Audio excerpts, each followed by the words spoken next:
Hello everyone, Howard here. I just did a review of the Patek Philippe Nautilus perpetual calendar. That's a $150,000 watch about a week ago.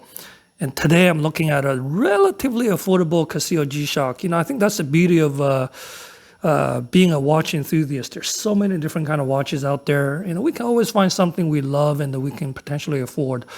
Personally, I love Casio watches. I've owned many in my own life. So when I had a chance to look at this watch, I just, wanted to do a quick review. Now, before we look at this watch, so this is the 40th anniversary G-Shock stainless steel recrystallized version with a goldish dial. And before I look at the watch itself, I just want to quickly take a look of the box it came with. I don't really do, unboxing because I think that's unnecessary, but it's a big thing. I guess some people love it, but I just want to show, it came with this little cheaply made plastic thing, and I'm just very disappointed, quite frankly, because this is this one is a $300 watch. This watch here, $300 US dollars. It's not cheap, and it came in with this, fairly low-end box. The owner of the watch actually took off the strap, so I'll explain why. A fairly cheap box. It just, I think that's the trend in the last many years. The packages for like G-Shock watches are just getting cheaper and cheaper. Let me show you this guy right here. I think this is actually one of my personal containers. I bought this old watch over 10 years ago. What was the model number? DW5040PG-1, $240 back in the days. Came in a nice little, metal-ish container for you to put the watch, put the watch away. It's just so much nicer. But why is it so cheap these days, man? But long story short, back to the watch. So like I said, this is the 40th anniversary, the square version. They made three. So the G-Shock, as we all know, was originally introduced in April of 1983. So in April of 2023, they introduced a bunch of 40th anniversary G-Shocks. In the square version, they had three: this black one, and a goldish and a silverish metal ones. This one, the model number is DW5600E-1V. And what's special about this one is, so the bezel, obviously we all know the top cover of this bezel is resin. It's a type of plastic. But the underneath, the case is actually made of metal. It's kind of a goldish color, but it's a special type of metal called a stainless steel recrystallized. And they go through a deep layer hardening. So I guess the case is even harder stainless steel material than their other regular G-Shocks.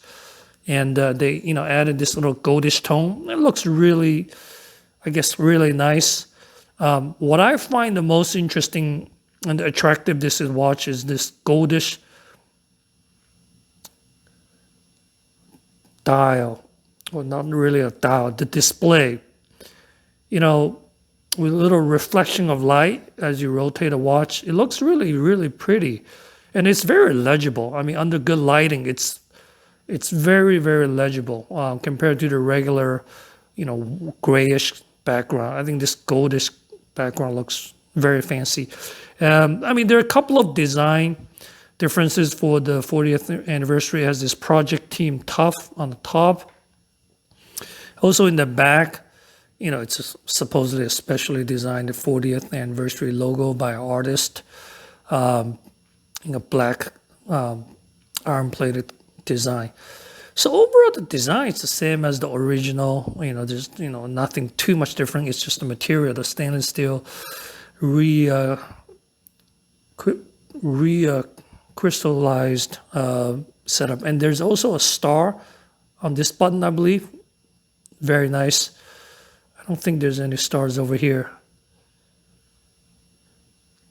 So it's a regular G-Shock with a special dial, special display, a little bit more different, blue wordings, and a special back case. So in addition to these kind of features, it also came with a not bracelet, a resin strap with a goldish colored keeper and the end here. And on this one, I think it says, what did it say? I can't really see. It's super small. 4 stars, yeah, since 1983. Yeah, it's a little bit difficult to see, but so it adds a little bit, different designs to the watch. So the owner of this watch decided to remove these plastic resin and added a adapter here. So without the adapter, you will have this pretty much right here. This obviously goes underneath, so the end and end here connects. And I think the reason some of the owners don't like about these straps is obviously it's not the most fancy strap. It's fairly cheaply made. It's when you use the factory strap for the G-Shocks, it only comes with one length, and this is it. It's actually pretty long. So I think he has a smaller wrist, kind of like mine, 6.5 inches, 16.5 centimeters. So when you actually put this watch stock strap on, right, you will see the tail sticking out like this, kind of like this. Even if you have a keeper, keep it kind of closed, but you can clearly see this end popping up. And I personally don't like that at all. When you have a longer strap with a tail standing out like that, it just doesn't look smooth. Now, if you have a bigger wrist, obviously the end of the tail is going to be here, and you won't be able to see it from a regular angle. But with a shorter, smaller wrist, it sits out like that. That's the reason he decided to remove these, put an adapter on both sides, and to put this sort of a single loop fabric strap. I mean, it's nothing fancy. I think you can just buy it on Amazon for $10. This type of adapter, it's fairly available on the internet. So the size, I think, is pretty standard. I think it's 48.9 from top to bottom here to here. The width is 42.8. The height is 13.8, but the height of 13.8 is the bottom to the top of the front and the bottom. So the top and the front and bottom protection on G-Shock is actually a little bit taller. If you just look at the side edge right here, it's about 13.1. And if the bottom to the glass, if you remove a couple of millimeters, bottom to the glass is about, I would say, 12. So which is pretty good. It's not super thick.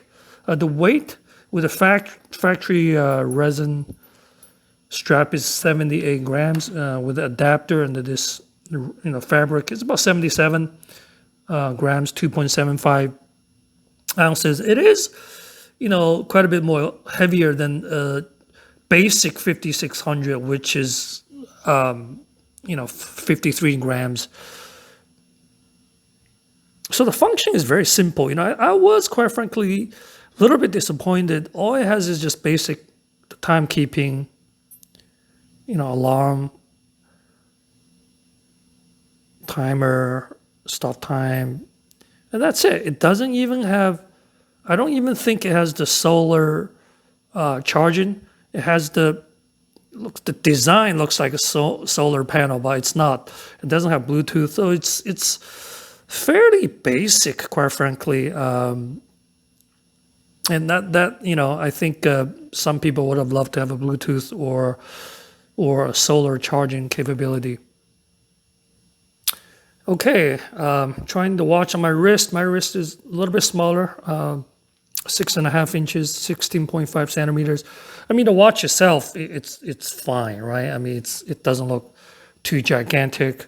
With this type of fabric strap, I think it makes it look even a little bit more narrower, because the stock one, because the design, I think it will be a little bit more bulkier sitting out. And if you have a smaller wrist, I think the issue is, like I said earlier, it's going to stick out like that. A lot of people don't like that. So for this owner, I took out the fabric, factory one with these fabric. I mean, it looks pretty nice. I mean, I love that goldish color. Very pretty. Now the price, here's the thing. It's not cheap, 300 US dollars. When it first came out in April of this year, it's sold out very quickly. It's gone just like that. It's called a limited edition, but I think the issue with Casio is these limited editions always come back. I mean, I was just looking at their website right now. It's available to buy again. So what's limited about it? I mean, how many are you making, right? So if you want to make a limited, make a fixed number. Once it's sold out, let it be sold out. Right? No need to keep making it. But I think the challenge is 300 is not cheap, right? For Casio fanboys, we love Casios. 300, I think people will do it. There's no hesitation. But I think if you just want a basic plastic one, not the stainless steel case, you can get it for $75, the basic one, MSRP. Online, you can probably buy from eBay or Amazon for like $50. This one right now, most places, it's still about 300. It's a nice piece. I mean, I personally really like this. I mean, it's a great casual piece. The gold display is beautiful. And it has a backlight, obviously. Right now it's daytime. It's not going to be able to really see it. But here we go. Obviously, lastly, the glass is mineral glass. It's not, sapphire crystal. That's fine. I mean, for this type of price range, I mean, that's fairly reasonable. All right, this is the Casio 40th anniversary, G-Shock 40th anniversary DW5040E-1V. Thanks for watching. I'll see you next time.